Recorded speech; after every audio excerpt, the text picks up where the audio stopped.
pertama, saya panjatkan puja dan puji syukur atas rahmat dan ridho Allah karena telah memberikan kita nikmat sehat walafiat.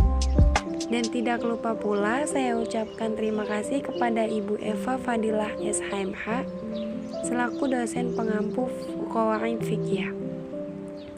Di sini saya akan menjelaskan sedikit tentang pengertian Qawaid Fiqhiyah dan perbedaan Qawaid Fiqhiyah dengan Dawabit Fiqhiyah dan Nadhariyah Fiqhiyah.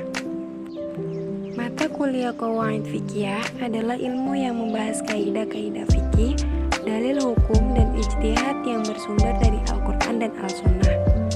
Oleh sebab itu, Qawaid Fiqhiyah merupakan instrumen utama di dalam pembentukan dan pengembangan hukum Islam. Mata kuliah Qawaid Fiqhiyah penting diberikan kepada mahasiswa sebagai bekal untuk berkecimpung di masyarakat. Karena mempelajari Qawaid Fiqhiyah di samping secara teoritis mampu mengetahui bagaimana terbentuknya hukum Islam, juga dapat digunakan sebagai metode ijtihad dalam upaya menjawab masalah-masalah baru yang belum ada rumusan hukumnya dalam Al-Quran dan Al-Hadis. Lanjut, pengertian Qawaid Fiqhiyah.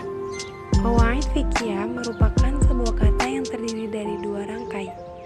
Yang pertama qawaid, yaitu dasar, basis atau asas pondasi.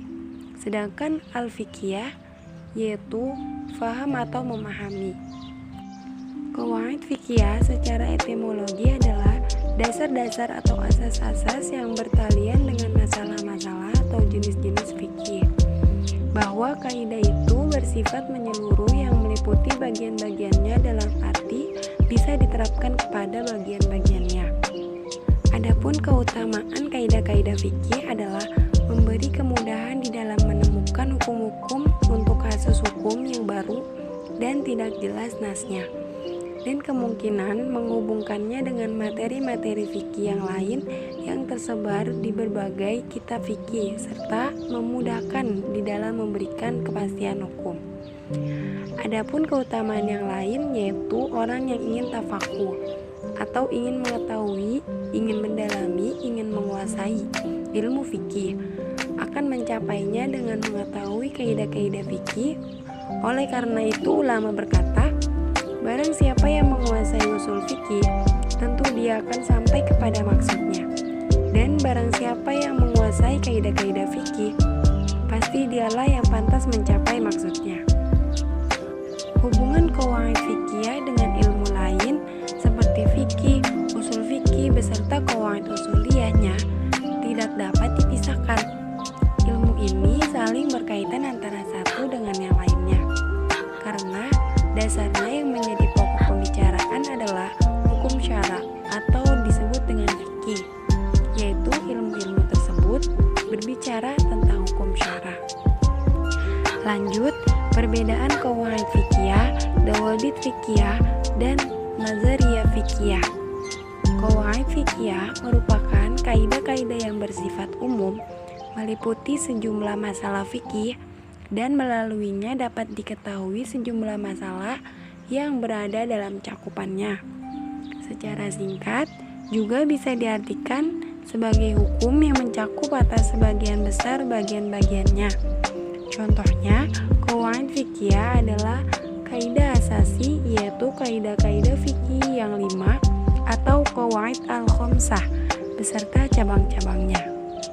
Dawabit fiqhiyah jama dari kata dobit, al-dobit diambil dari kata dasar al-dobit yang maknanya menurut bahasa yaitu pemeliharaan, ikatan, kekuatan, dan penguatan. Sedangkan pengertian dawabit fiqhiyah menurut istilah yaitu sebagian ulama memberikan definisi-definisi yang berdekatan dan melengkapi serta menyempurnakan. Contoh dawabit fiqhiyah adalah ungkapan dalam transaksi-transaksi harus dilihat dari tujuan dan makna-maknanya, bukan dari kata-kata dan ungkapan-ungkapannya. Qawaid fiqhiyah dan dawabit fiqhiyah memiliki kesamaan dan perbedaan. Perbedaannya hanya terletak pada ruang lingkupnya saja. Qawaid fiqhiyah, ruang lingkupnya tidak terbatas pada satu masalah fikih. Sedangkan dawabit fiqhiyah terbatas pada satu masalah fikih. Nazariyah fikih. Nazariyah fikih yaitu berasal dari nazir yang berarti mengangan-angankan sesuatu dengan mata. Sedangkan nazariyah adalah hasil dari apa yang diangan-angankan tersebut. Seperti halnya mengangan-angankan akal yang mengatakan bahwa alam adalah sesuatu yang baru.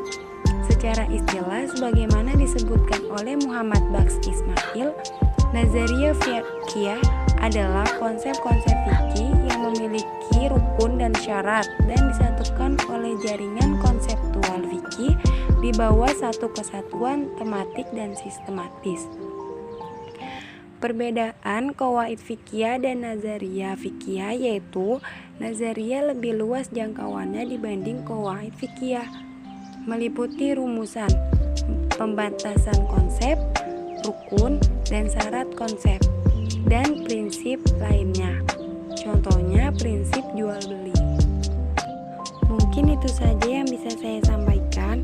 Kurang lebih